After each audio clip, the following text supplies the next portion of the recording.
Kalau emas dari 100 tahun lalu sampai sekarang secara historikal itu sudah terbukti naik terus gitu loh. Lucu ada orang nggak punya uang ngutang buat beli emas. Saya nggak mau dapat uang dalam waktu singkat. Gampangnya pakai ChatGPT aja, masukin aja portfoliomu semuanya, terus suruh adjust dia. Oh ini pindahin sini, gampang. Wah Andrew jiwanya jiwa Gen Z ya ternyata ya. Financial planner-nya ChatGPT. Oh setiap hari saya ChatGPT. Ah masa sih? Bukan 200 miliar. Berapa? 20 miliar dalam bisa tidur. Ini nanti yang komen-komen negatif itu udah nggak mungkin punya teman, nggak mungkin kaya, dan nggak mungkin bisa kaya. Mendingan kamu punya integritas tapi kamu nggak punya uang daripada kamu tidak punya integritas tapi kamu banyak uang. Sebenarnya kaya, saya itu dibilang kaya itu kalau dibandingin kamu saya lebih kaya. Aku mau konfirmasi lagi, berarti triliunan nih kok asetnya nih kok. Apa ratusan triliun lagi jangan, waduh.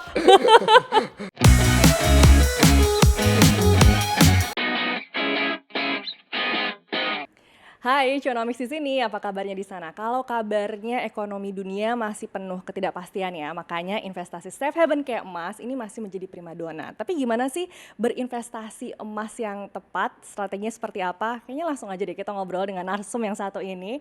Ada CEO Pusat Emas, yaitu ada Ko Andrew Susanto. Ya halo. Terima kasih ya Ko Andrew udah datang ke Cuanomics Liputan 6 nih ya. Sama-sama. Jadi kita Terima bisa kasih ngomongin, udah diundang.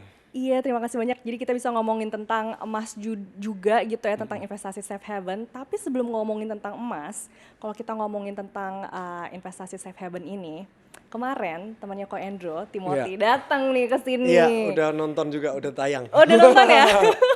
Dia bilang katanya kalau kripto Bitcoin itu termasuk juga loh investasi safe haven. Dan apa namanya, berarti kan bisa disamakan dengan emas gitu ya. Tapi itu pun juga suatu pernyataan yang menuai pro dan kontra juga gitu kan. Kalau menurut Ko Andrew sendiri gimana tuh?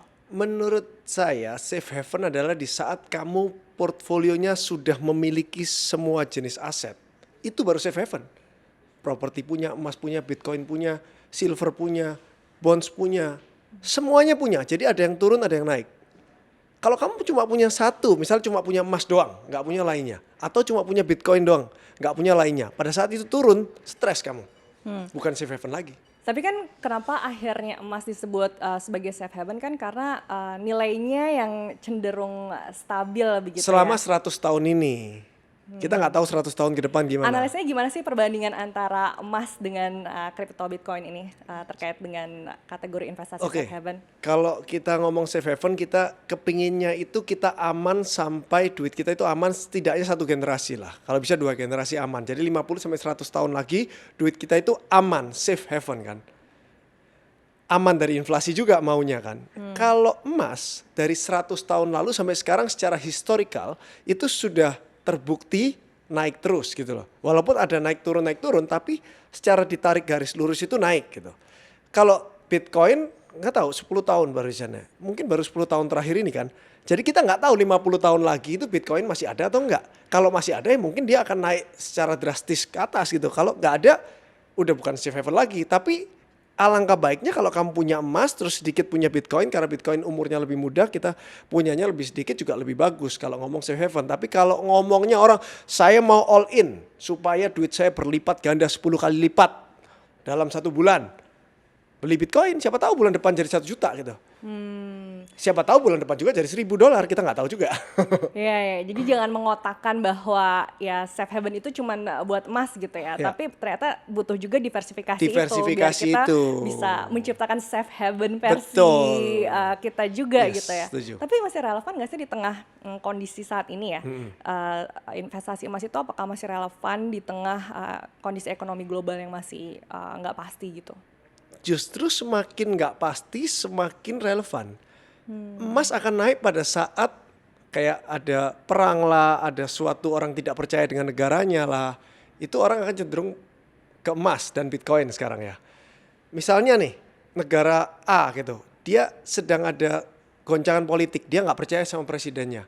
Apa yang terjadi? Dia akan fiatnya dia akan tukarkan kemana? Ke USD kalau dia percaya Amerika. Kalau dia nggak suka juga sama Amerika, dia akan tukarkan kemana? Mungkin ke renminbi, Cina. Kalau dia nggak suka juga sama Cina, ya mungkin emas. Akhirnya gitu.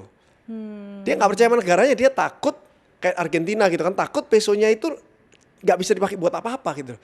dibawa ke negara lain, dibawa ke Indonesia, ke Amerika, besoknya juga nggak laku. Jadi dia kemana uangnya? Pindahin ke emas dulu gitu. Itu baru safe haven. Tapi sekarang dengan di tengah banyaknya aset digital nih kok, emas kan kalau kita ngomongin emas fisik tuh ya bentuknya ribet nggak sih jadi dibawa kemana-mana gitu. Belum lagi kalau misalnya nanti kita pindah ke negara lain gitu, terkait dengan ngebawa misalnya kita punya banyak emas gitu terus dibawa-bawa kan kayak nggak secure. Gimana sih penjelasannya dibandingin sama aset-aset digital yang udah ada sekarang ya gitu? Setuju. Kalau uangmu triliunan, kamu beli emas nggak bisa dipindahkan kali ya. Pindahnya susah lah ya, harus ada izin dari negara yang kamu pindah gitu kan. Kalau kamu mau pindah dari negaramu ke negara lain. Kalau kamu cairkan di negara kamu sendiri bisa pasti, mau berapa kilo sih. Mau berapa ton juga bisa kalau di negaramu sendiri. Ini masalahnya adalah pada saat kamu terbang ke luar negeri, kamu harus ada persetujuan dari negara itu bahwa kamu bawa emas dari sini itu resmi gitu. Kalau ada persetujuan bisa dibawa sebenarnya gitu kan. Cuma kan agak susah. Kalau aset digital lebih gampang. Tetap ada KYC loh. Misalnya kamu punya Bitcoin, misalnya ada 1000 Bitcoin gitu ya. Terus kamu mau pindahkan ke negara Dubai gitu. Kamu mau cairkan di Dubai 1000 Bitcoin, itu juga ditanya dari mana 1000 Bitcoinnya ini, nggak segampang itu dong. Gitu. Kalau 1 Bitcoin, 10 Bitcoin ya gampang. Tapi maksudnya dengan kondisi mempunyai emas fisik kayak gitu, jadi suatu kekurangan nggak sih ketika kita emang pengen bawa-bawa kemana-mana tuh jadi tidak mudah gitu, atau mungkin ada cara lain untuk bisa mempermudah dalam investasi emas ini, kepemilikannya? Kalau banyak nggak bisa dipindahkan ke negara lain. Bisa tapi harus ada persetujuan dari negara itu, jadi lebih susah gitu loh. Misalnya mau bawa ke Singapura, kita mau pindah gitu ya. Kita harus report dari Indonesia ini kita punya emas 1 ton dan saya belinya dari mana, pajak sudah bayar, saya mau bawa pindahin ke Singapura. Terus persetujuan dari negara Singapura karena mau pindah. Kalau kita mau bawa ke Singapura segitu banyak, artinya kita mau pindah kewarganegaraan pastinya. Kalau cuma liburan masa mau bawa 1 ton kan nggak mungkin kan? Iya, bisa ngapain nih orang bisa bawa 1 ton emas? Kalau memang sudah mau pindah warga negara, ya kita declare semua dong. Harta saya di sini mau pindahkan ke sana, perpajakannya gimana? Kalau udah oke semua bawa bisa. Tapi emas digital, kan sekarang ada juga tuh emas digital kok. Emas digital tuh sekarang, ini nggak di endorse nih. Pegadaian hijau udah bisa itu, bullion dia baru ini. Jadi kalau kita beli emas nggak perlu fisiknya, kita tertera nama kita itu punya emas di sana, emasnya disimpannya di sana juga. Jadi kita misalnya beli 10 kilo emas gitu kan, berarti berapa itu? 20 M ya? 20 M ya kan? Wow. 20 M kita beli, tapi nggak mau simpen 10 kilo nih. Taruh rumah nanti dia ambil sama orang kayak apa, atau gempa bumi kayak. Kalau gempa bumi kan masuk ke dalam tuh. Kalau kebakaran masih nggak apa-apa, itu cair terus nanti bisa beku lagi. Oh gitu. Kalau gempa bumi kan masuk dalam tanah, hilang 10 kilo kita kan. Jadi kita milihnya emas digital di Pegadaian pemerintah itu bisa tuh. Udah bisa bullion itu dia. Oke. Tertera tapi ada spreadnya ya pasti untuk untung dia. Pada saat kamu mau cairkan, ya cuma bisa di Indonesia. Mana bisa kamu di Singapura terus kamu mau cairkan, saya punya emas digital di Pegadaian di Indonesia, kan nggak bisa juga dong. Sama aja. Minusnya di situ ya, plus minusnya buat emas digital ataupun emas fisik. Kalau dari Ko Andrew sendiri, antara emas digital dan emas fisik lebih condong kemana?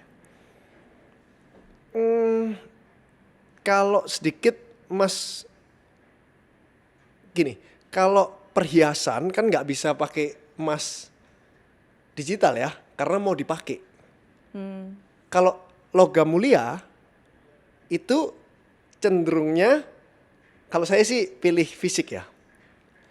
Tapi orang bisa juga beli di Pegadaian itu kalau sedikit. Kalau banyak juga bisa sih, cuman kita harus punya trust ya. Jadi nggak enak nih ngomong. Ngerti nggak sih? Kita harus punya trust. Misalnya kita beli 1 ton deh, misalnya ekstrim deh. 1 ton emas. Dalam bentuk digital itu? Dalam bentuk digital. Berarti kita percayakan uang kita ke perusahaan bullion itu. Ya kan? Kita nggak megang apa-apa loh. Cuma di apps kita ada tulisannya 1 ton emas. Ya kan?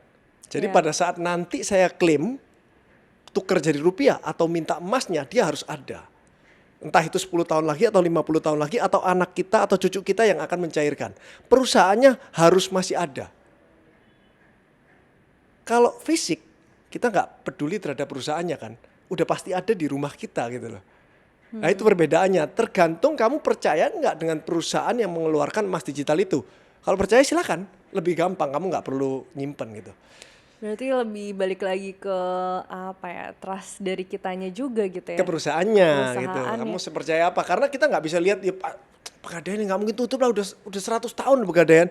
Kita ngomong 50 tahun lagi gitu deh. Mudah-mudahan nggak ada apa-apa. Tapi kan kita nggak tahu ya, namanya safe haven. Setiap orang itu kan beda-beda. Merasa aman, saya nyimpen emas di brankas rumahku. Tapi saya ada juga yang merasa aman beli di Pegadaian. Karena saya nggak perlu takut dicuri. Di Pegadaian aja gitu. Jadi setiap orang beda-beda gitu. Oke. Kalau Ko Andrew berarti lebih suka fisik nih? Saya investasi emas nggak banyak sih. Jadi ada fisik, ya fisik sih, nggak ada yang digital malah.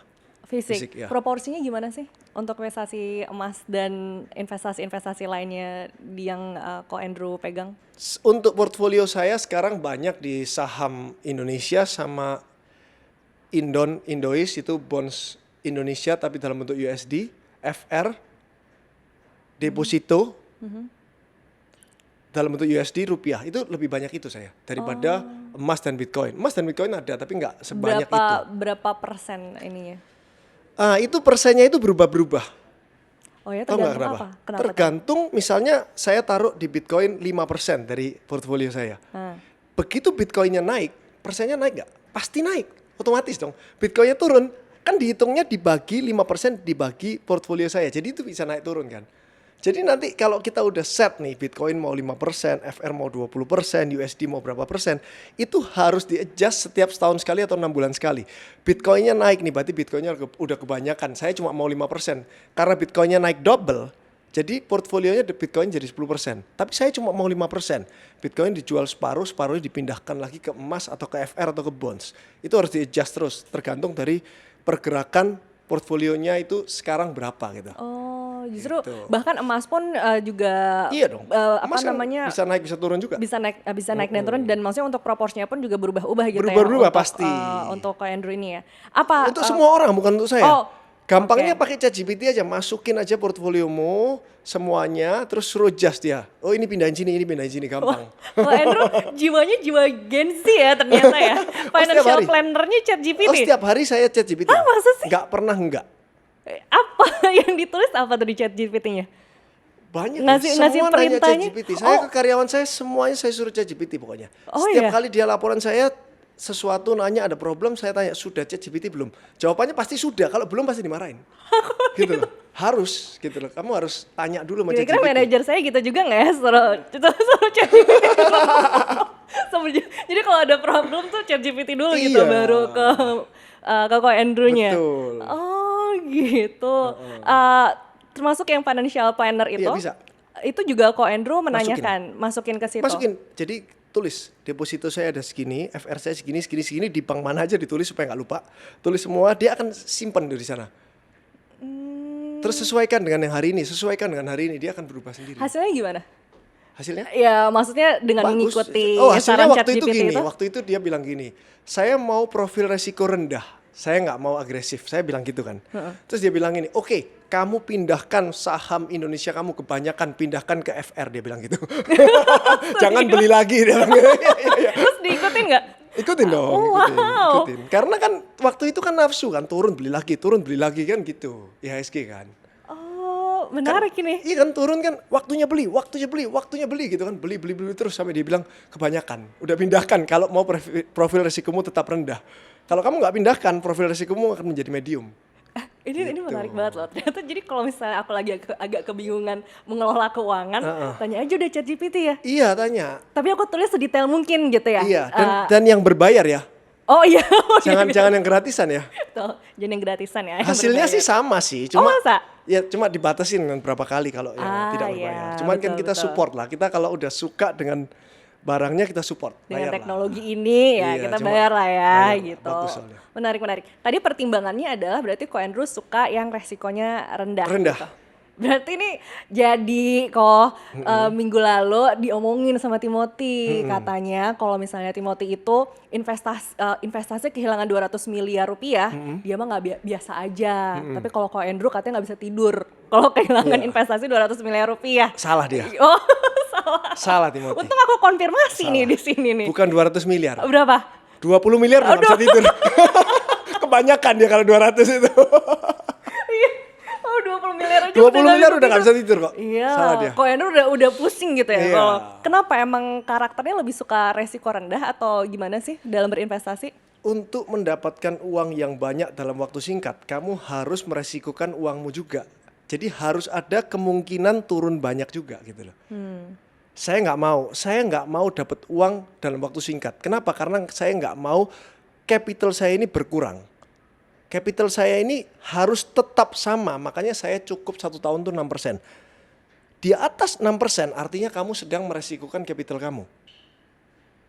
Jadi 1 tahun, misal uang kita bilang 10 miliar ya, 10 miliar. Berarti kan 600 juta 1 tahun. Kalau kamu berharap lebih dari 600 juta, artinya kamu meresikokan 10 miliar kamu untuk turun. Bisa nggak 10 miliar dapat 30%? 3 miliar, bisa nggak? Bisa. Tapi ada kemungkinan juga 10 miliarmu ini turun jadi 5 miliar. Bisa jadi 7 miliar. Saya nggak mau. Saya cukup 600 juta aja deh setahun. Tapi 10 miliarnya ini udah pasti nggak turun. Nah gitu. Ya. Hitung-hitungannya juga disesuaikan dengan kondisi kebutuhan masing-masing juga gitu ya, Ko Andrew, disesuaikan dengan profil resikonya gitu loh. Kalau profil resikonya kamu tidak mau capitalmu berkurang, kemungkinan capital kamu berkurang itu kamu nggak mau sama sekali, maka harapan kamu hanya 6% aja udah, jangan lebih. Kalau kamu kepingin 20% setahun, ya orang pasti kepingin 100% lah, kalau bisa 200%. Ya siap-siaplah capitalmu itu juga turun gitu lah. Ada kemungkinan turun, bukan turun. Dan dalam setiap investasi yang pengen dipegang, itu sebaiknya memang ada emas di situ. Kayak gitu nggak kalau menurut Ko Andrew? Enggak harus. Jadi memang disesuaikan lagi nih ya Disesuaikan dengan lagi. Ya kebutuhan. Jadi dan orang itu ininya masing-masing. sering salah. Katanya saya ini pusatemas.id, jadi suruh toko emas katanya. Ada yang bilang saya toko emas, jual beli emas, nyuruh orang untuk beli emas. Salah. Saya itu nyuruh orang untuk jual emas. Pusatemas.id ini usahanya adalah membeli emas. Tok. Jadi terus gimana tuh model bisnisnya berarti? Kamu punya emas, saya beli. Udah gitu doang. Model bisnisnya itu, seunik itu saya ini. Terus diolahnya sebagai apa? Sekarang saya simpen atau nanti saya jual. Itu nanti nggak penting. Yang penting model bisnis saya adalah perhiasan kamu di rumah banyak yang nggak kepake. Kamu mau jual, saya beli sesuai dengan kadarnya pakai mesin canggih dari Amerika. Itu yang saya lakukan. Tapi orang bilang jual beli emas itu jualan emas, makanya nyuruh orang beli emas. Enggak, saya nggak nyuruh kamu beli emas. Saya nyuruh kamu jual emas ke saya. Justru kalau misalnya lagi ada kebutuhan gitu ya, mendadak atau urgent gitu, ya udah jual aja nih ke pusat banyak emas. orang yang jual emas ke saya ditukar antam. Logam mulia. Jadi perhiasannya banyak, bawa 1 miliar gini tukar antam dia. Oh gitu. Atau dia dapat duit 1 miliarnya diinvestasikan ke lainnya. Mungkin beli bonds atau beli bitcoin.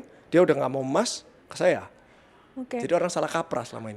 Alat yang digunakan itu untuk apa toh? Alat canggih tadi yang disebutkan oleh Ko Andrew. Oke, sekarang saya tanya dulu Kak Rizka. Punya emas nggak? Punya? Perhiasan. Iya ada. Tahu nggak berapa karat emasnya? Kan emas ada sampai 18 karat, 20 karat, 22 karat ya kan? Iya. Pada tahu saat sih. kita beli, itu dikasih tahu dia, toko emas, ini 18 karat ya. Ha-ha. Capnya 700 gitu. Oke, saya beli. Yakin nggak kamu 18 karat? Di notanya sih 18 karat kok, ya kan? Tulisannya ada 18 karat notanya. Bener nggak itu 18 karat? Nggak tahu kita, sampai kita harus bakar, lebur, murnikan baru tahu ini kandungan emasnya berapa. Proses pemurniannya 4 jam, dibakar, dimurnikan sampai jadi 24 karat lagi. Baru tahu, oh iya bener ternyata ini 18 karat. Ternyata 17 karat itu baru tahu. Nah ini ada mesin canggih dari Amerika, dia cuma ditaruh 5 detik udah tahu ini kandungan emasnya 18,27 karat. Oke. Nah, pusatemas.id itu membeli di depan kamu transparan nih. Oke, 18,27 karat saya beli ini sesuai. Gitu. Iya. Jadi transparansi itu dalam pembayarannya pun juga jadinya enak gitu ya, Betul. karena memang disesuaikan juga. Sesuai. Pernah ini nggak dapat case yang dimana ternyata tidak sesuai gitu antara hasil tes dengan pernyataan dari orang yang mau ngejual gitu? Ada nggak case? kayak Banyak. gitu? Jadi orang datang nih, terus kita terima emasnya palsu, bukan emas asli. Oh iya. Iya. Dan mereka nggak tahu kalau yang mereka pegang selama ini palsu. Atau pura-pura nggak tahu ya? Nggak tahu saya. Saya nggak tahu, dia nggak tahu atau pura-pura nggak tahu gitu kan. Yang jelas ya saya cek, saya gunting, izin gunting, misalnya izin potong, lihat dalamnya, terus saya tes di depan dia, palsu atau karatnya sangat rendah, emas muda, dapatnya cuma segini, dia mau atau nggak mau. Kalau nggak mau ya saya balikin dia, simpel banget. Jadi risiko dalam jual beli emas itu tuh atau investasi emas tuh selain penipuan apalagi sih biasanya Ko Hendro? Ya penipuan itu berarti emas asli dan emas palsu. Ya tapi ya susah ya menyimpan emas itu kayak ya tadi resikonya tadi gempa bumi ya. Kalau nggak tahu saya terlalu parno atau enggak ya. Kalau orang udah nyimpan emas banyak banget, apalagi mungkin dia nyimpan emas dari investasinya itu di atas 50%. Pasti ada keparnoan dalam dirinya kalau gempa bumi hilang emas saya. Ya. Karena hilang loh, nol gitu loh. Karena dalam bentuk fisik itu ya. Iya. Jadi emang riskannya di situ. Makanya saya nggak suka, saya sukanya itu taruh di bank aja udah. Iya, lebih langsung aman gitu ya. Terus saya harapan juga 6%. Kenapa harapannya cuma 6%? Ya karena saya berbisnis gitu loh. Kalau orang nggak punya bisnis ya harapannya kepinginnya investasinya lebih dari 6%. Kalau punya bisnis, orang mikirnya investasi itu untuk menahan inflasi aja. Gitu. Nah, Ko Hendro kan sampai membuka pusat emas ini berarti juga ada keyakinan terhadap investasi emas ini juga dong. Maksudnya seperti apa sih ketahanan emas ini di tengah misalnya kalau ada gonjang-ganjing dunia gitu atau geopolitik dunia yang lagi nggak stabil? Itu dia. Yakin emas karena secara historikal 100 tahun belakang ini emas itu naik terus. Jadi diharapkan sampai 100 tahun ke depan juga akan tetap sama gitu loh. Jadi ini udah tua lah, emas ini udah investasi dari zaman dulu kan. Jadi itu yang kita percaya, makanya kita buka itu. Jadi kayak udah terbukti gitu ya. Terus juga saya kan Pusat Gadai Indonesia kan sudah terima emas, baru setahun terima emas. Jadi saya udah paham dunia emas itu gimana, 1 tahun saya udah belajar gitu loh. Jadi buka pusat emas jadi sudah mengerti gitu, bukan sesuatu yang baru gitu. Oke. Nah, untuk emas sendiri berarti misalnya ada inflasi nih. Kalau ada inflasinya sedang tinggi atau mungkin suku bunganya juga lagi tinggi gitu ya. Itu pengaruhnya terhadap harga emas tuh akan kayak gimana ya Ko Andre? Gini, semakin kuat negaramu emasnya turun. Jadi kalau negara ini kan ada yang kuat, ada yang lemah nih. Dan setiap tahun berbeda-beda, setiap 5 tahun mungkin siklusnya ya. Pada saat negaramu kuat, emasnya turun terhadap kursnya dia. Pada saat negaramu lemah, orang udah nggak percaya dengan negaranya, emasnya naik. Sebenarnya emasnya bukan naik atau turun, terlihat naik karena kursnya yang turun sebenarnya. Fiat kita yang melemah, emasnya tetap. Jadi kita terlihat kuat, jadi kita nyimpen gitu loh. Misalnya nih Indonesia, jangan Indonesia ya. Kita warga negara A nih, negara A-nya itu lagi ada perang lah, lagi ada apa, fiatnya nggak laku, tapi kita punya emas juga 50%. Emasnya nggak mungkin turun karena emas kita bisa jual terhadap ke Amerika, kemana dia terima pakai fiatnya dia gitu loh. Yes. Itulah jadi kelebihan lainnya juga. Lebih internasional lah ya gitu. Internasional itu kelebihannya memang. Nah tapi kan sekarang tuh harga emas lagi 1,8 jutaan ya kalau nggak salah Iya, ya, per gramnya. 1,7 juta untuk harga emas dunia. Tapi untuk harga antam 1,9 juta per hari ini. Lebih mahal 200.000. Kenapa? Per gram ini ya. Kenapa lebih mahal antam? Karena dia ada ongkos bungkus merek antam. Kalau nggak ada ongkos bungkus itu 1,7 juta, bungkusnya kok mahal banget 200.000 per gram. Kalau kamu nggak dibungkus, kamu nggak tahu itu asli atau palsu. Kalau udah dibungkus antam udah pasti asli. Gitu loh. Jadi misalnya saya jual nih ke Mbak Rizka, emas, ini beli dong. Loh ini asli atau palsu kok? Tapi kalau saya jual emasnya ada bungkusnya antam, udah pasti asli gitu loh antam. Yes. Tapi menurut Ko Hendro sendiri nanti harganya masih akan terus meningkat nih. Apakah ini sudah mencapai titik teratas atau masih akan naik lagi harga emas sekarang? Dalam jangka panjang pasti meningkat karena kita lihat secara historikal 100 tahun yang lalu seperti itu. Tapi tidak menutup kemungkinan 100 tahun ke depan berbeda gitu loh. Kita harapkan sama dengan historikal. Kita nggak akan bisa meramal masa depan. Banyak influencer-influencer di sini, influencer finance, influencer kripto, influencer dunia keuangan dan lain-lain itu laku karena apa? Karena dia dukun, bisa meramal masa depan. Wow. Begitu meramal masa depan bener, keluar-keluar dia. Tuh kan gua bener kan, follow saya. Kalau dia nggak bisa meramal masa depan, nggak laku dia. Gitu loh.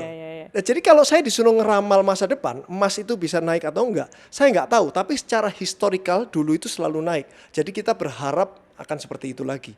Kita kan nggak tahu, nggak bisa meramal masa depan. Jadi yang kita bisa adalah melihat sebelumnya itu gimana. Ke Iya. depan itu semua kan dari sejarah kan. Kita melihat path-nya juga Iya. ya, polanya dari belakang Pola tuh dari belakang. seperti apa dan Betul. harapannya terjadi juga gitu kan Betul. di depannya. Berarti kalau ditanya kapan waktu yang tepat untuk memulai investasi emas, Pada kok saat punya Andrew uang. jawabannya gimana? Intinya gitu Iya. ya. Loh, ini beneran. Benar. Lucu ada orang nggak punya uang ngutang buat beli emas. Nah itu ada ceritanya. Iya, Kayak jadi gimana kok? terus ngutang bayar bunga dia. Oh, Ngutang bayar bunga, anggap 1% deh sebulan. Setahun 12%. Jadi kenaikan emasnya harus di atas 12% setahun baru dia untung. Konyol gitu loh. berarti untuk berinvestasi pun juga jangan dipaksain ya. Jangan dipaksain, kalau punya uang baru investasi. Ya itu sih orang yang mungkin masih belum paham berpikir pengen kaya caranya dengan berinvestasi, tapi mungkin uang yang dipakai juga akhirnya bukan istilahnya kita uang dingin ya yang harus Ya, dipakai. uang dingin. Jangan investasi pakai uang utang.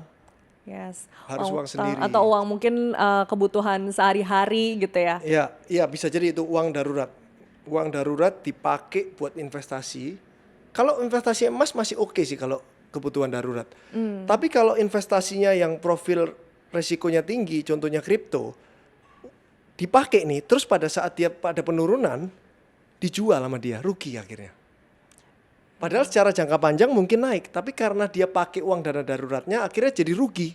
Gitu. Berarti sebenarnya kalau emas itu sebagai dana darurat tidak disarankan berarti sebenarnya. Salah. Justru emas itu kalau masih dana darurat kamu itu dipakai buat beli emas masih mending. Karena turunnya emas itu masih stabil, paling 5-10% doang. Jangan beli yang profil resikonya tinggi untuk dana darurat itu gitu. Tapi kalau di luar dana darurat, sudah boleh nih kamu beli yang profil resiko tinggi. Karena kamu kan jangka panjang gitu. Soalnya. Iya. Jadi nggak masalah ya. Memang emas itu juga memang untuk bisa investasi jangka Iya. panjang juga gitu kan. Terus Ko Andrew tau gak sih yang beberapa bulan lalu tuh sempat ada orang yang antri beli emas. Ya. Rame-rame tuh yang berbondong-bondong. Menurut Ko Andrew itu tuh lagi kepanikan pasar aja atau peluang investasi emasnya memang pada saat itu, pada momen itu? Itu orang-orang yang mikir mau untung emas dari jangka pendek sih. Dia kira dengan beli terus habis itu bulan depan dia jual udah untung gitu loh. Jadi malah antri, malah belinya up dari harga sebenarnya. Jadi harga emas dunia 1.700.000 dia bisa beli 2 juta, udah salah itu. Salah sih, itu nggak boleh sih. Kalau beli emas di atas harga emas dunia itu udah salah. Spreadnya kita misalnya nih ya 1.700.000. Kalau kita beli 1.700.000, kita lain kali jual dan harga emas dunia jadi 1.750.000, kita untung 50.000 per gram. Tapi kita 1.700.000 pada saat lagi antri itu orang jual di 2 juta. Terus pada saat nanti 1.700.000-nya naik jadi 1.750.000, kita mau jual, kita rugi 250. Yang tadinya harus bisa untung 50.000. Jadi kalau up dari harga emas dunia jangan dibeli. Oke, itu strategi berinvestasi emas itu ya. Ko Saya terlalu Andrew. serius gak sih ini? Iya, nggak apa-apa kok. Karena kita juga penasaran gitu kan, berpikir ya udah emas sebagai investasi safe haven, tapi kadang tidak didalami juga kan. Yang dimana kan kalau kita berinvestasi seharusnya kita juga paham dong, Ya, harus paham gitu ya dengan instrumennya. Oke. Nah terus ada lagi nggak sih strategi berinvestasi emas lain yang kayaknya tuh orang-orang awam masih masih belum paham gitu dan harus aware juga kayak contohnya tadi aja yang dimana kalau mau investasi ya jangan dari utang juga gitu kan untuk membeli investasi emas ini. Ada nggak yang juga Ada. meresahkan? Jangan beli emas yang ada kemungkinan emas itu palsu. Atau di atas harga pasarnya. Ini ya, harga emas dunia per gram 1.700.000 per sekarang. Itu 24 karat. Artinya kandungan emasnya 100%. Kalau kandungan emasnya 50%, kita bilang 12 karat. Artinya harga per gramnya 850.000. Begitu itu menjadi perhiasan, itu udah bukan 850.000, dia bisa 1.100.000, 1.200.000 per gram. Karena ada ongkos bikinnya. Pada saat kamu jual, lakunya berapa? 850.000. Selisihnya itu kamu harus bayar, harus tanggung itu. Selisihnya biasanya orang masih untung pada saat 5 tahun lagi dijual. Jadi kalau untuk investasi jangan beli perhiasan. Oke, gitu. oke. Kadang ya sih kadang cewek mikirnya gitu ya, saya sih kadang suka mikirnya Sambil pakai ya. investasi sambil dipakai Iya. kan, soalnya emasnya itu. Menarik. Dan yang juga menarik Ko Andro ini nggak hanya CEO Pusat Emas saja ya, ada bisnis lain juga ya. Kita sebut ada bisnis F&B ya, Ya, Ko Andro ya. Terus ada tadi pegadaian juga gitu ya. Iya, Pusat Gadai Indonesia. Pusat Gadai Indonesia. Eh, memimpin berbagai bisnis itu, gimana sih waktu dulu memulai mindset dalam berbisnis ini? Saya orangnya fokus ya. Saya awal bisnis tuh Pusat Gadai Indonesia. Fokusnya sampai sekarang juga itu. Pusat Gadai Indonesia. Saya Pusat Emas ini baru 3 bulan. Jadi ini adalah usaha kedua saya, pusatemas.id ini. Yang Holy Wings Indonesia, Dore, Sushi Toku, dan lain-lain itu, semua itu saya invest ke perusahaan, invest ke orangnya. Saya invest CEO-nya masing-masing itu, mereka yang kerja, saya cuma mengawasi. Tapi kalau Pusat Gadai Indonesia dan pusatemas.id ini benar-benar saya CEO-nya. Saya yang ngurusin. 2 perusahaan ini aja, saya sekarang ini lagi overheat nih, pusing. Kenapa tuh? Apalagi ada orang yang bisa memimpin usahanya 5. Terus masih bisa jalan-jalan lagi dia. Saya nggak ngerti caranya gimana tuh. Emang Ko Andro nggak ada waktu jalan-jalan nih sekarang? Sekarang baby banget pusatemas.id ini. Jadi saya benar-benar harus fokus sih. Apalagi masih harus ngurusin Pusat Gadai Indonesia gitu loh. Nggak gampang sih ya kalau mau usaha bisnis yang asal-asalan, asal jalan, asal untung, asal bisa bayar karyawan mungkin gampang ya. Kalau saya kan namanya bisnis harus fokus, harus jadi market leader gitu loh. Gimana caranya? Saya nggak mau karyawan saya ini harus cari kerjaan lain cuma gara-gara saya nggak tanggung jawab kerja gitu loh. Kenapa dia harus cari kerjaan lain? Karena kita kalah di market. Akhirnya kita harus tutup. Itu bisnismen yang egois tuh. Banyak banget karyawan yang harus keluar dari bisnisnya karena CEO-nya nggak fokus kerja, kalah dengan kompetitornya. Akhirnya yang jadi korban karyawannya. Karyawannya nggak salah, kerja udah bener. CEO-nya yang salah, tapi dia terpaksa harus ngelamar lagi ke tempat lain. Dan Jadi belum tentu diterima gitu loh. paling penting adalah memang punya mindset fokus itu ya untuk kita memulai bisnis. Gimana sih Ko Andrew dalam manajemen tim biar semakin solid? Aku nggak tahu sih kalau pendapat Ko Andrew sendiri SDM sekarang tuh kayak gimana sih? SDM Indonesia gitu ya. Yang Ada yang baik, ada yang jelek. Rata-rata yang ngelamar kamu itu yang jelek. Oke. Makanya kamu harus pilih. Kenapa rata-rata yang ngelamar di perusahaan kamu jelek? Karena dia nggak dapat kerjaan, jadi dia ngelamar terus di mana-mana. Oh iya, makanya kemana-mana benar juga. Makanya kita harus pinter-pinter rekrutmen itu, kita harus pinter-pinter milih mana ini yang udah keliling nggak diterima mana-mana. Kita jangan jadi perusahaan yang paling bodoh yang kita terima sendirian gitu. Dia udah keliling ke 10 ditolak nih, kita ke 11 kita terima. Kita paling bodoh di antara orang perusahaan lain gitu. Makanya kita harus jeli juga. Kalau bukan kita sendiri yang rekrutmen, hubungan kita dengan HRD rekrutmen kita harus baik. Harus dilihat, kamu jangan asal terima orang gitu loh. Karena kalau kita udah terima orang, kita harus tanggung jawab bikin orang itu pintar kalau nggak pintar gitu. Iya, soalnya tadi Ko Andrew bilang kan fokus penting sebagai seorang entrepreneur fokus gitu terhadap usahanya. Karena kan kita juga membawahi ini ya banyak karyawan. Nah, gimana untuk bisa membuat tim Ko Andrew ini solid gitu? Ini rumus yang sangat gampang. Cara membuat di bawah saya sekarang yang saya pegang langsung itu ada 5.000-an orang. Tapi kalau secara investasi semuanya ada 10.000 lebih orang karyawan saya. Caranya supaya solid adalah satu garis di bawah kamu harus dekat. Maksudnya gimana tuh? Hubungan kamu dengan struktur organisasi di bawah kamu kamu harus dekat. Hubungannya, bondingnya harus dekat. Sehingga dia akan dekat dengan bawahnya. Terus bawahnya akan dekat dengan bawahnya lagi. Otomatis dari struktur organisasi CEO sampai paling bawah ini akan satu bersinergi gitu loh. Kalau kamu dengan bawahmu aja nggak bisa dekat, udah pasti nggak bisa saya bawah. Gampangnya Mbak Rizka. Mbak Rizka sama atasannya udah pasti hubungannya baik. Kalau hubungannya nggak baik, males-malesan kerjanya. Oh, justru membangun dari sisi emosional juga ya? Pasti. Satu garis di bawah. Harus. Kalau nggak males-malesan pasti. Ngedumel kerjanya. Nggak perlu, berarti kalau kayak Ko Andrew nggak perlu yang sampai bawah banget, yang penting Bondingnya layer nggak perlu. di bawah. Iya. Ko Andrew itu paling itu. penting 90%. 10%-nya oke, ke semua orang boleh. Karena begitu kamu 90% di bawahmu, bawahmu ini akan 90% lagi di bawahmu. Karena kalau dia nggak melakukan itu, atasanku aja baik gini, masa aku sama bawahanku kayak gitu. Itu udah Tapi pasti. capek nggak sih kok kayak harus mikirin bonding juga, sementara secara strategi juga harus mikirin gitu kan? Makanya itu harus fokus. Kalau orang nggak fokus, kerjanya jalan-jalan terus, akhirnya itu mikirin strategi aja nggak bisa, apalagi bonding gitu. Tapi kalau fokus kerja, dia ada waktu buat strategi, ada waktu buat bonding. Bonding ini adalah satu kesatuan dari kerjaan gitu. Harus. Iya, iya, iya, iya. Jadi penting ya untuk bangun bonding terhadap karyawan-karyawan juga. Kecuali kamu pengawas, kamu komisaris, nggak perlu kamu bonding. Kamu cuma ngawasin, lihat laporan keuangan yang salah ini ditegur gini, harusnya gini, udah cukup.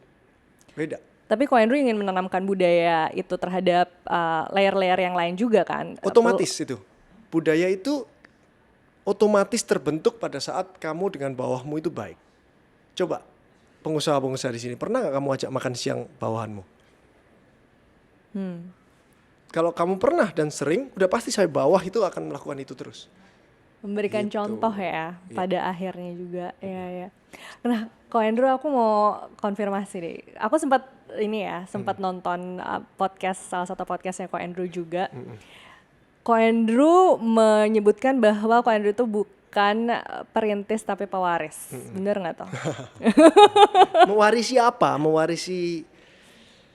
Jadi gini, banyak orang nanya, kok Andrew ini anak orang kaya, makanya kayak bisa gitu kan. Sebenarnya saya itu dibilang kaya itu kalau dibandingin kamu, saya lebih kaya, gitu loh. Tapi saya bukan anak orang konglomerat, saya punya dikasih kuliah bisa gitu loh. Yang nyinyir itu biasanya gak dikasih kuliah sama papa mamanya. Gak mampu papa mamanya untuk ngasih dia kuliah. Tapi yang mampu ngasih, papa mamanya, orang tuanya mampu ngasih kuliah, itu gak akan nyinyir kok Andrew itu pewaris atau enggak gitu loh. Maksudnya takarannya ya mampu untuk bisa kuliah, menempuh pendidikan yang yang Ya. bagus lah gitu ya. Jadi dalam definisi ini. diajarin manner cara ketemu orang itu gimana. Orang lebih tua itu kamu harus nanganinya gimana. Itu udah pewaris. Banyak orang di luar sana bahkan gak diajarin oleh orang tuanya kalau sama orang lebih tua itu kamu harus sopan. Oh itu kacau. Dikasih uang tapi gak dikasih tata krama. Itu hasilnya nanti uangnya udah habis, teman pun gak punya. Hancur itu hidupnya. Iya. Kadang orang suka berpikir pewaris itu adalah mewarisi perusahaan apa Iya, gitu iya, kan, menjadi generasi kedua Iya, dari iya. perusahaan apa. Tapi justru menurut Ko Andrew, ya pewaris saya diberikan kehidupan yang layak juga gitu kan. Iya. Sebelumnya dari orang tua diajari oleh nilai-nilai norma-norma tertentu juga gitu Ya kan kalau ya. salah dimarahin, kalau nggak sopan dimarahin gitu kan. Yang paling parah itu ya itu tadi. Bukan cuma nggak diajarin, bahkan kamu salah pun kamu nggak dimarahin. Hancur nggak? Waktu kecil kamu salah nggak dimarahin. Kamu nggak sopan nggak dimarahin. Kamu nyuri dibiarin. Hancur nggak dia waktu gede? Berarti saat memulai bisnis dari sendiri titik nol juga gitu, tanpa Iya, waktu itu kuliah, bantuan. waktu itu sedang kuliah di hukum, waktu itu semester 8 saya sambil buka Pusat Gadai Indonesia pertama, dipinjemin sih uangnya waktu itu. Dari temennya orang tua saya, dipinjemin. Bayar bunga juga. Oh, bayar bunga juga? Bayar bunga juga dong. Ya mendidik lah ya. Ya enggak sih, memang dia mau minjemin karena dia perlu bunganya gitu. Iya. Tapi spread bunganya cukup untuk bayar dia dalam 2 tahun atau 3 tahun udah bisa ngelunasin gitu. Terus dalam proses bisnis ini, kesalahan terbesar apa yang pernah Ko Andrew buat dan mungkin bisa jadi pelajaran juga gitu? Kesalahan ya? Tidak fokus. Makanya saya bilang terus harus fokus. Ngapain waktu itu Ko Andrew sampai nggak fokus? Diajak temen kerja ini, kerja itu, buka ini, untungnya lebih gede dari perusahaanmu. Perusahaanmu kan udah autopilot. Ngapain kamu di sana terus? Buka lainnya dong, biar bisa untung. Saya iyain dulu, iya bangkrut. Kenapa bangkrut? Saya baru tahu. Karena saya nggak fokus. Kalau saya tinggalkan perusahaan saya yang lama, terus buka perusahaan baru, saya jamin saya sukses juga gitu. Itu kesalahan saya dulu. Banyak sih, diajak temen ikut, banyak. Makanya saya bilang kan, kamu kerja harus fokus. Bukan berarti saya dulu 19 tahun kerja ini saya fokus. Justru saya tahu kesalahan saya dulu saya nggak fokus, makanya saya kasih tahu kalian jangan sampai mengulangi kesalahan yang udah saya buat gitu. Ya. Jadi itulah kenapa fokus tuh penting banget ya. Banget. Tapi kalau terkait keputusan deh, keputusan terbesar apa yang pernah Ko Andrew buat selama berbisnis ini dan hasilnya seperti apa sih? Saya berbisnis tidak mengikuti passion. Jadi saya cuma kerjakan apa yang ada di depan saya fokus, saya gedein, saya mau jadi market leader. Itu yang membuat saya menjadi hari ini ya. Lucu ya, karena beberapa kalau misalnya ada tips bisnis, katanya ikuti berbisnislah sesuai dengan passion kamu. Itu jadi makna passion tuh kalau menurut Ko Andrew gimana tuh? Nggak apa-apa sih, kalau passion kamu terus kamu bisa lakukan di depan kamu, lakukan itu dan fokus terus-terusan ya. Tapi masalahnya, belum tentu apa yang kita suka itu kamu bisa ada di depanmu untuk menjadi bisnis gitu loh. Tapi kalau kesempatan bisnisnya ada A, passion kamu B, ya ambil A dulu lah, sampai cari duit fokus 7 tahun, 10 tahun penghasilan uang, uangnya kamu pakai buat passionmu B itu, entah B itu menghasilkan uang atau enggak, tapi yang penting passion kamu dapat dikejar gitu.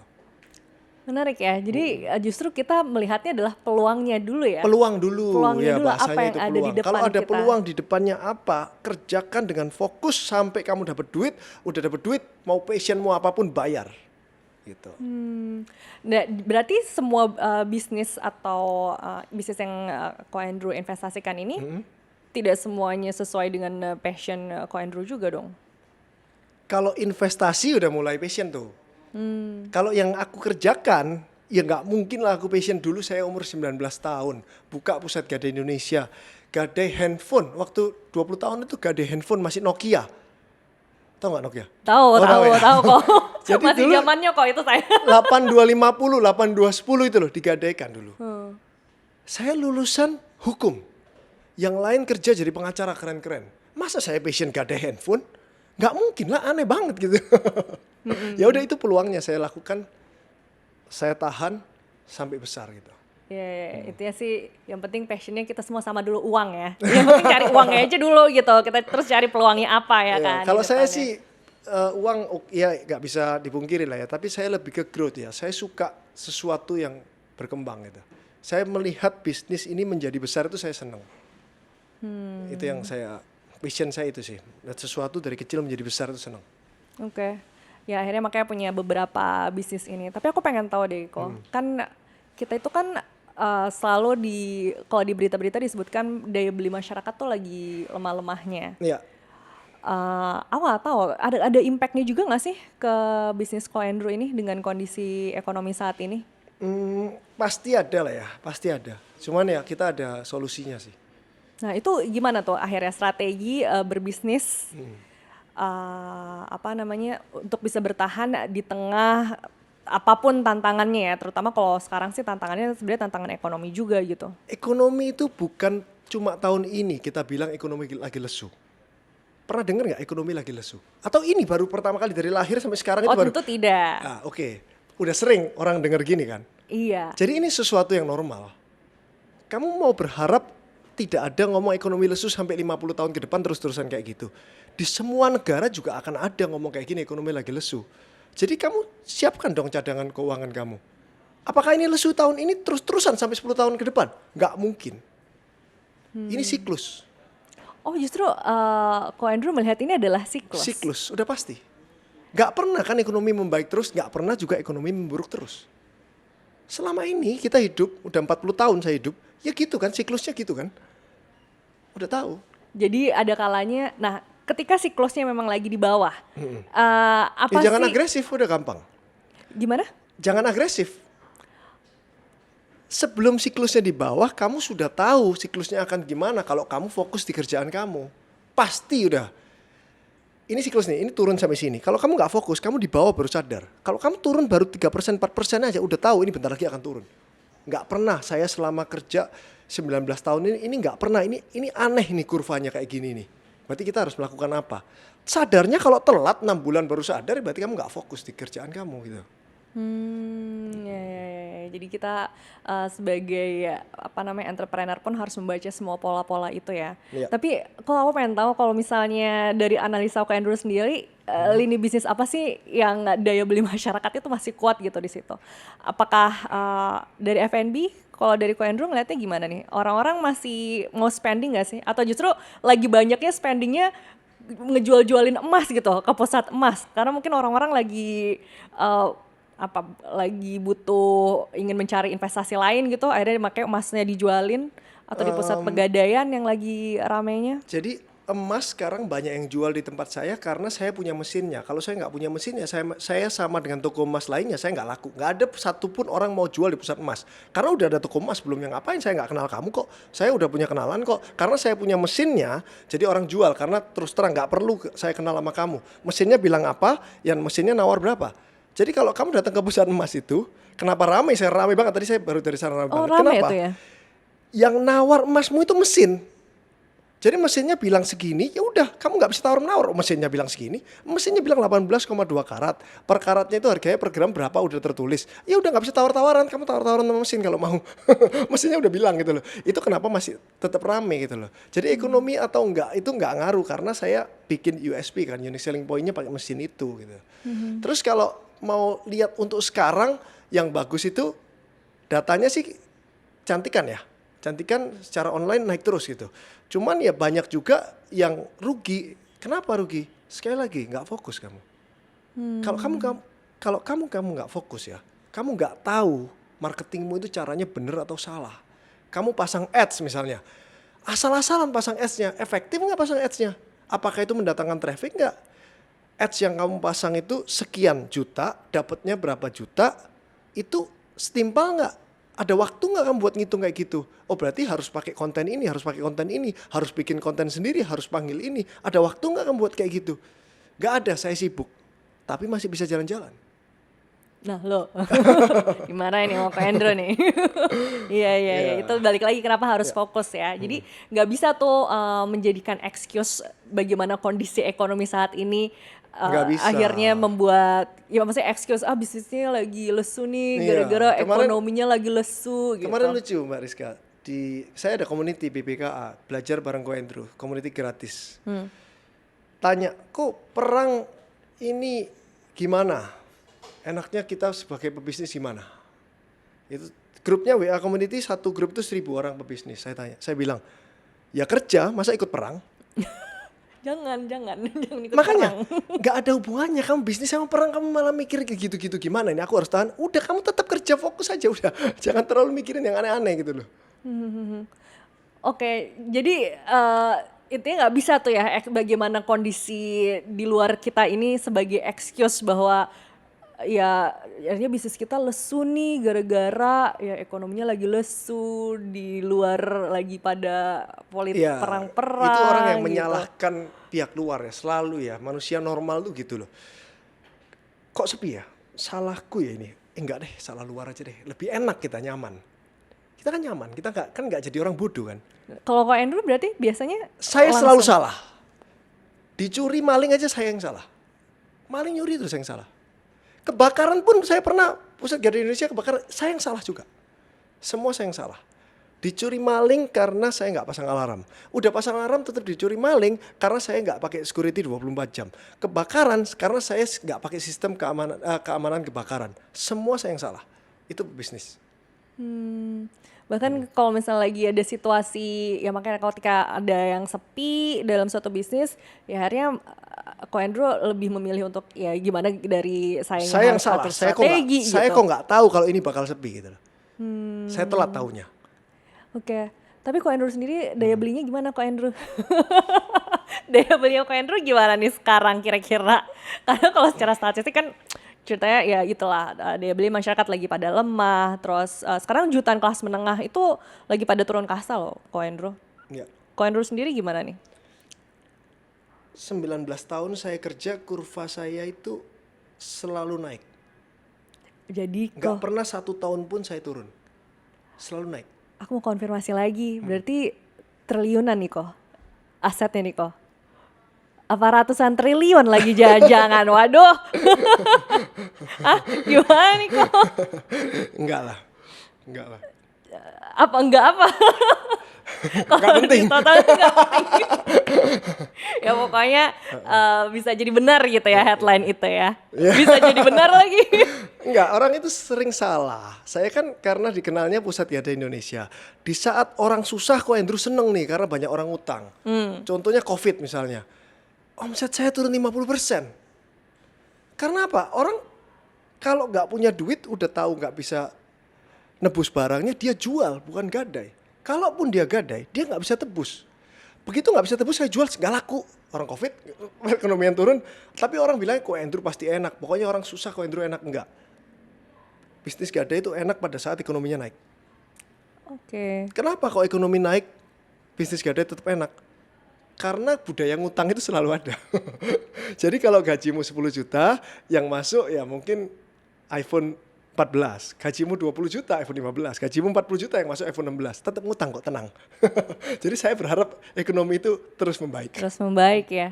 Tapi aku penasaran sih kok perputaran uang tuh sekarang gimana sih di kalangan atas? Apakah ya itu karena kan kita taunya jutaan kelas menengah itu lagi pada menengah ke bawah itu pada turun kasta. Jutaan kelas menengah kan turun kasta ya dengan situasi yang ada saat ini lah ya PHK di mana-mana. Ya imbasnya adalah ke daya beli masyarakat yang lemah juga gitu. Nah, untuk di kalangan atas tuh perputaran keuangannya apakah merasakan adanya gonjang-ganjing ini atau justru lebih ke stuck ya, stuck. Dia stuck, bukan stuck sih, dia menahan investasi sih sebenarnya. Sekarang tanah di mana-mana nggak ada yang beli. Mau murah pun nggak dibeli karena dia mau tahan. Mendingan aku pegang cash, kalau ada apa-apa aku punya cash gitu loh. Jadi nggak dibelanjain. Itu lebih. Sekarang mobil mewah apa segala macam semuanya nahan, nggak mau belanja orang. Jam tangan apa segala macam orang semua nahan karena dulu bubble kan waktu COVID itu 2022 tepatnya 2023 mungkin juga orang karena di rumah terus stres akhirnya belanja mobil, belanja jam tangan yang sampai 10 miliar, 20 miliar. Habis itu bubble terus turun anjlok. Menjadi normal lagi sekarang semua nahan, barang mewah semua orang nahan. Tanah-tanah yang di atas 50 M semua nggak ada transaksi juga. wow. Itu fakta yang saya juga baru tahu sih. Tapi relevan karena memang ada istilah di mana beberapa investor pun memilih untuk kadang wait and see juga kan dengan ya situasi itu juga yang ada. 2022, 2023 semuanya berlomba-lomba untuk masuk ke usaha orang. Invest ke usaha orang berlomba-lomba. PI kali 5, PI kali 10, PI kali 20 pun dibeli. Sekarang 2025 semua berlomba-lomba melepas lagi sahamnya. Oh iya. Karena bubble waktu itu. Semuanya pada mau gitu. Tapi kalau untuk memulai bisnis saat ini, Oh bagus. Bisnis yang dimulai itu adalah kemarin. kemarin tuh maksudnya kapan? Lebih cepat kemarin kan daripada hari ini. Hari ini kamu mulai udah telat sehari. Udah telat. Oh Iya. maksudnya lebih Gitu. cepat lebih baik. Iya. Oh, Daripada gitu. besok. Kayak tahun ini jelek deh, tahun depan aja deh, Kayak tahun depan juga kayaknya kurang deh. Tahun depan lagi deh, Kapan mulainya? Kamu tahun ini mulai kalau salah aja kan belajar sesuatu kok. Kalau fokus. Kalau kamu nggak fokus, kamu cuma dapat ruginya doang, kamu nggak dapat ilmunya. Oke. Jadi balik lagi tadi jangan menjadikan apa ya excuse ya dengan situasi ekonomi saat ini gitu kan untuk tidak memulai. Nah kalau dari Ko Andrew sendiri kesalahan mengelola keuangan apa yang salah yang dilakukan oleh kalangan menengah dan bawah ini yang sebenarnya nggak pernah dilakukan gitu atau mungkin udah nggak dilakukan lagi deh oleh kalangan atas. Oke. Untuk kalangan bawah dulu. Terlalu boros. Dia pakai semua uang yang ada, dihabisin. Sehingga dia nggak punya dana darurat. Kalau nggak punya dana darurat, akhirnya pada saat ada darurat, apa yang dia lakukan? Hutang. Hutang bunganya besar.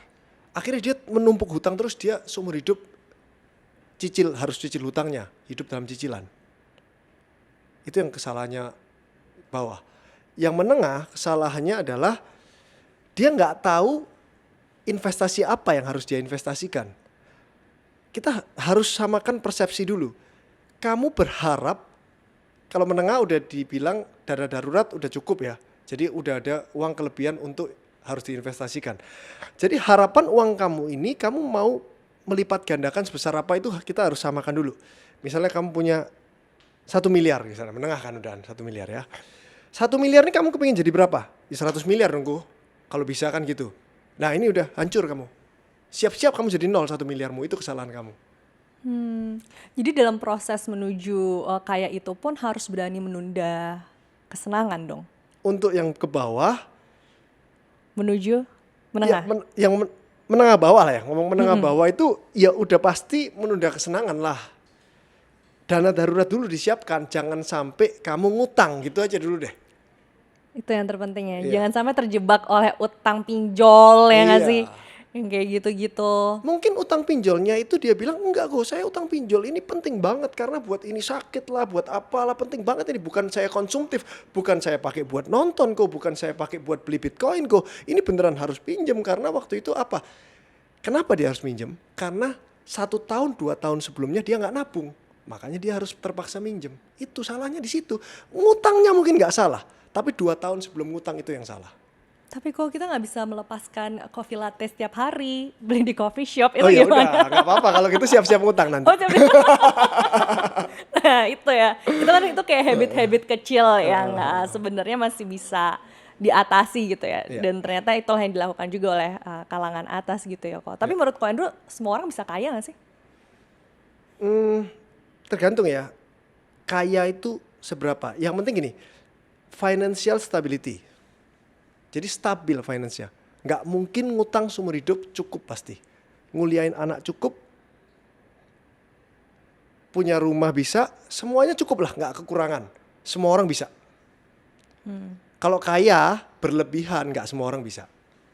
Jadi kalau financial stability semua orang bisa. Kalau wealth, nggak semua orang bisa.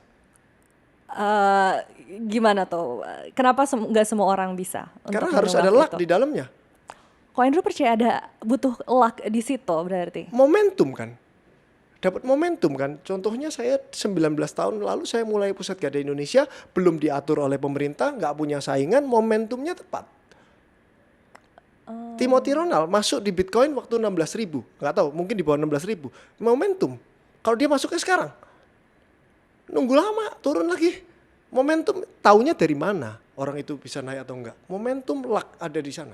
Dan untuk mendapatkan momentum itu bisa dijelaskan secara realistis nggak sih? Atau itu ya akhirnya Nggak pure ada yang tadi luck? pasti, saya bilang nggak ada yang pasti. Pada saat Bitcoin 16.000, nggak pasti jadi 100.000 pada saat itu juga.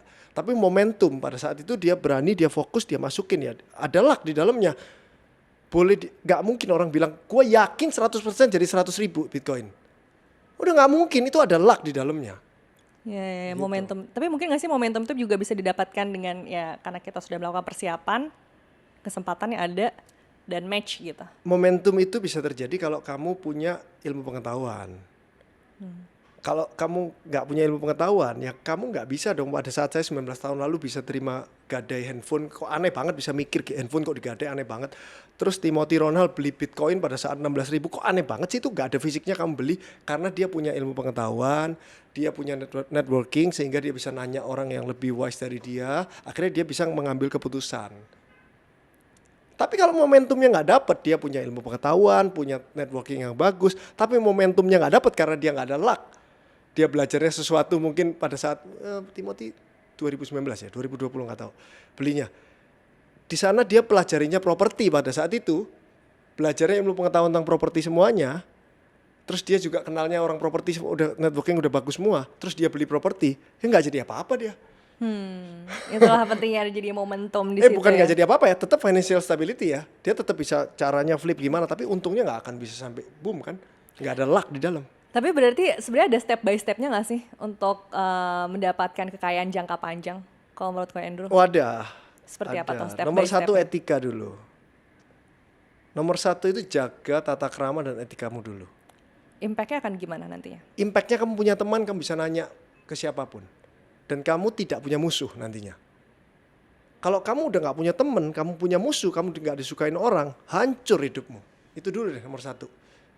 Ini nanti yang komen-komen negatif, itu udah nggak mungkin punya teman, nggak mungkin kaya, dan nggak mungkin bisa kaya.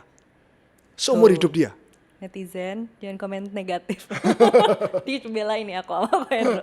Terus kok ada lagi nextnya? Next stepnya? Setelah kamu tahu tata krama, tahu etika, kamu mulai belajar. Belajar baca buku sebanyak mungkin, lihat YouTube sebanyak mungkin, bukan sekali tapi diulang. pada saat kamu udah belajar dan lain-lain itu semuanya masuk ke dalam otak kamu ketemu orang, obrolanmu itu berisi. Kalau tata krama doang, etika doang, terus kamu ketemu orang, nggak mungkin kamu nggak ketemu orang. Pasti ada teman, dikenalin teman, ada yang lebih wise, lebih kaya. Mereka ngobrol kan, aduh nggak ngerti apa-apa kita. Apa yang diomongin dia belas nggak ngerti. Nggak mungkin diajak ketemu lagi kamu. Kalau kamu semuanya ngerti, kamu dalam, kamu deep, kamu diajak ketemu lagi berdua sama temenmu itu. Akhirnya tercipta momentum di sana. Jadi Ko Andrew percaya bahwa mendapatkan kekayaan sejati itu bisa didapatkan tanpa harus mengabaikan integritas, itu pasti bisa gitu ya. Maksudnya kita bisa mendapatkan kekayaan yang sejati dengan tetap berintegritas dan tetap mempunyai nilai-nilai moral yang Yes, sesuai. bisa, Karena kan kita bisa. kalau lihat di pemberitaan tuh bagaimana sosok-sosok orang yang akhirnya kaya sih miliaran rupiah tapi hasil korupsi misalnya, atau mungkin hasil ya macam-macam lah Ya, kayak ya, gitu. ya, ya. Kalau Ya. menurut Ko Andrew gimana? Kalau ngomong hasil korupsi itu susah ya, berat ya. Saya pada saat dia masuk untuk mendapatkan kesempatan korupsi aja, itu harus keluar duit ya. Jadi udah investasi duluan dia, itu yang berat sih. Dia mau masuk jadi sesuatu aja udah harus investasi duluan. Jadi mentalnya udah hancur di awal sih. Jadi menurut Ko Andrew percaya bahwa integritas dan untuk mendapatkan kekayaan sejati itu bisa beriringan ya? Harus. Suatu Harus. kewajiban ya bahkan? Mendingan kamu punya integritas tapi kamu nggak punya uang daripada kamu tidak punya integritas tapi kamu banyak uang. Oke. Jadi what's next nih setelah ini project dari Ko Andrew? Ada rencana-rencana apa lagi? Mungkin bisnis atau investasi apa yang akan dilakukan oleh Ko Andrew? Aduh, saya kayaknya fokus di pusatmas.id dulu, pusing ini. Mendadak rame banget. Soalnya target saya mungkin rame 2 tahun, 3 tahun. Ini dalam 2 bulan ramenya bukan main. Jadi saya harus fokus supaya nggak kecewa sih pelanggannya. Baik. Ada pesan nggak sih buat teman-teman kita di Chonomics Liputanam ini? Mungkin Chonomics, oke. Yang nonton untuk yang kepingin cepet kaya, saya nggak tahu caranya. Kalau kalian tahu, kalian kasih tahu saya. ya udah kalau gitu Ko Andrew terima kasih banyak. Coba kita nantikan ya komen-komennya, siapa tahu mungkin ada yang tahu cara apa menjadi kaya ya Dengan cepat. dengan cepat. Nggak bisa saya. Terus tulis aja di kolom komentar kalau gitu. Terima kasih banyak Ko Thank you. Andrew. Sampai jumpa.